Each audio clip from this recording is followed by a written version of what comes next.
Next, Tom, he's sneaking his way to the front. I'm not a runner. I've done a couple of half marathons, and I don't know how anyone gets to that point and goes, do you know what, I'll do it again, and do another full marathon. And the thought of doing one marathon kills me, and then this guy rocks up. So please give him a round of applause. This is Tom.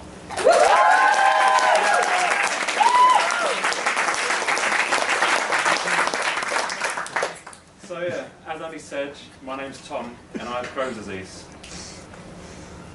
Sorry. You may laugh, but that's actually a big thing for me to say in front of people. When I was diagnosed, there was a lot of negativity around that. And because of that, I created this guy, called the Chronic Adventurer, who goes on adventures because he has Crohn's disease, to fight that negativity. For those who don't know, Crohn's disease is an inflammatory bowel disease where the immune system attacks the bowel system all the way from the mouth to, well, the other end. And the symptoms are diarrhea, inflammation, chronic pain, like someone stabbing you or twisting your guts to pieces, and also fatigue. For me, that inflammation caused me to have surgery in 2011, where part of my bowel was removed, and that was when I was diagnosed as well, so you can imagine all that negativity at that time. However, I then created a Chronic Adventure and went on lots of adventures, cycling mainly. However, in 2014 I was back in hospital with a flare-up, internal bleeding, and I was worried that my Crohn's disease was again taking over my life. I got all of it negative in hospital, obviously not a great place to be. But there was one thing I wanted to do if I had the chance to do, and that was run the London Marathon. However, I recently found out that I had missed out on the ballot for the 2015. But I was really determined to do the London or any marathon. But I was still procrastinating about doing that because I was scared of actually running a marathon. As shown by this quote, this is a quote I used to enter a competition for a London Marathon. Running 26 miles did actually scare me, but the motivation of my Crohn's disease knew I'd be able to do it. However, I wasn't prepared just to wait and see if I wait another year, because I only gave myself 6 months and think that's all you have left of your adventures, Tom. So okay, let's try and think of a marathon to do. Okay, Paris, let's do Paris, because I've cycled there twice already, it's a beautiful city. So I decided to do Paris. But during that procrastination, I was still entering competitions to get into London. 2 weeks after signing up to Paris, I got into London as well. And for those who don't know, they're kind of in April. They were 2 weeks apart. So I was a bit emotional when I found out I got into London. My mum thought something tragic happened in the front room. So I was going, oh my god, this can't be true. And she goes, oh, don't worry, you can skip Paris. Paris can move to next year. And I was like, I can't skip, I just have to do 2 in 2 weeks. And see what happens. My training didn't go too well, if I'm honest. I was really struggling with catching my breath on long runs. I used to have to stop every 3 miles just to try and catch my breath. I did too much too soon, inflamed my IT band, my Achilles. Didn't like it either. I was so worried about Paris and London that I decided to climb Kilimanjaro. I kid you not, that's what I do. And I also did this because I told myself that April was the cut-off. There's no more adventures after April. That's the whole mental thing. It's maybe not physically, it's mentally. I kept telling myself, April, that's it. If I don't do it now, I'll never have a chance to do it again. So 3 weeks before Paris, I climbed Kilimanjaro. And the final day of Kilimanjaro was horrendous. I almost gave up, but thankfully I didn't. And I thought there must be a reason why it was so horrendous. Obviously, altitude sickness is an issue for most people, but I thought this isn't normal.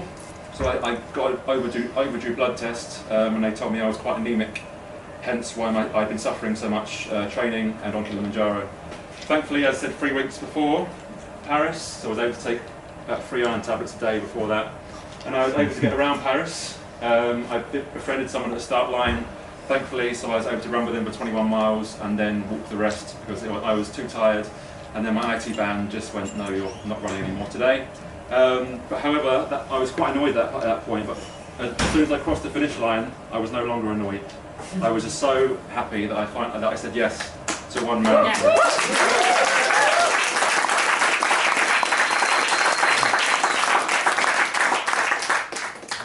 So So, as April was my cut-off point for all adventures, the only way to get home from Paris was to cycle home.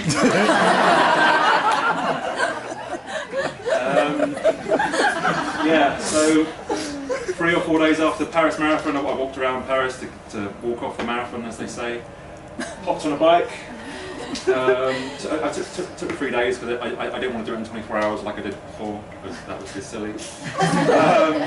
And that first day was the hardest day I've ever cycled, because after Paris I kind of aggravated something inside me, either my Crohn's or something else, so I had internal bleeding again.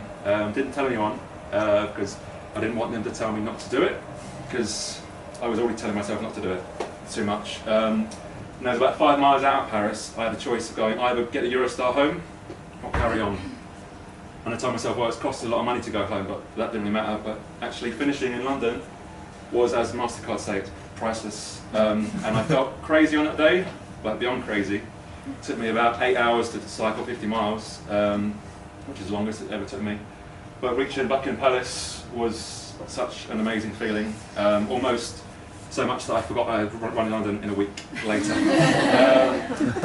Come London, I got round, however I had to walk about the last 10 miles of it because my IT band just again said no, but I didn't really give a monkeys, because compared that to 7 months ago in hospital, worrying my Crohn's was taking over again, was no comparison really. And that should have been the end. However, and it nearly was actually, because in the summer I was up and down with my health. I joined Project Awesome, Midnight Runners, who I know a lot of you are aware of, to keep my fitness up, but I never really saw myself running a marathon again because my health was up and down. Every month or so I'd either have a flare-up or something would go wrong. However, towards September my health got better. Not drastically better, but better that I thought I could do one more marathon again. So I went to Bilbao with a friend, Adam, who I met from Project Awesome and the Yes Tribe. This was the hardest ever marathon because 4 days before I had another flare-up. Again, I didn't tell anyone about it, except for close friends. I didn't really think I was going to go to Bilbao and run it, but I thought I'd give myself a day and then go to Bilbao, maybe cheer Adam on, and I'll get to the start line, and then maybe just run as much as you can and stop, no arguments, just stop whenever you want. I was the last person to cross the finish line. There was a cut for 5 hours. They thankfully let me finish at 5 hours and a half. And yeah, I've actually forgot the next slide is going to be. So yeah, after that a week later, I did the Bristol Marathon. This was actually on the weekend of YesStories. I really wanted to go to YesStories because I love Dave and the whole SayYesMore thing. However, a friend offered me this place and I turned it down. However, then I went to my doctors and they said, with all these problems you've had in the summer, we're probably going to put you on more stronger medication. We'll have to do some tests, but that's probably what's going to happen. And obviously stronger medication, stronger side effects, which make me really think, okay, I've only got 1 week left of my adventures again, so I just said yes to doing this. So yeah, so that was 4 marathons, and again, after these 2, that was it. No more. No more marathons. I hate marathons. I continued doing Midnight Runners and Project Awesome. New Year came round. Some friends were going to Barcelona, and I was like, I still hate marathons. However, I knew from past experience that even if I hate it now, by the time the marathon comes around and I see all my friends in Barcelona, I'm going to regret it. So I signed up to do Barcelona, and a couple of weeks or a month before Barcelona, I found out that I could get a place in London again for the charity that I volunteered for. And obviously I couldn't say no. So I did the 5th and 6th marathon. Obviously London was the other day, and again I don't want to do any marathons again. However, the thing I've learned about not wanting to do stuff is to sign up before you get to that point. So I'm doing New York, because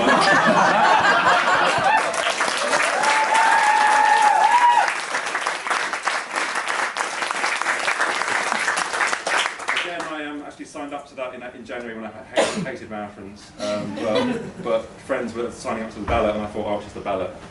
Leave it, and obviously you get the email saying, congratulations, Tom, you've got in there. Also, next up is a race to the stones, a 1,000 race. Again, I wanted to do it, but didn't want to do it, so I decided to let fate decide. Entered a competition, and they're like, yeah, we like your story, Tom, here's the place, and I went, fuck. So yeah, long story short, I only ever wanted to run one marathon, and because of the fear of saying no, I run 6. If you have to follow my crazy adventures, I am a chronic adventurer.